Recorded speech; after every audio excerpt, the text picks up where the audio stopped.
Hi, welcome to Norah's Cooking Diary Season 3 Episode 11. In this video, I'm going to share with you a sweet and sour pork recipe. Moist and succulent deep-fried pork coated with sweet and sour sauce is a mouth-watering and such a flavorful dish. This is a delightful meal that will give you the happiness and joy that you crave for.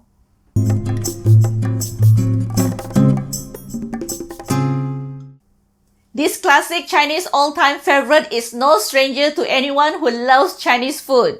Keep watching and I will share with you how I cook this sweet and sour pork recipe. And don't forget to check out my cooking tips in the description below. Happy cooking!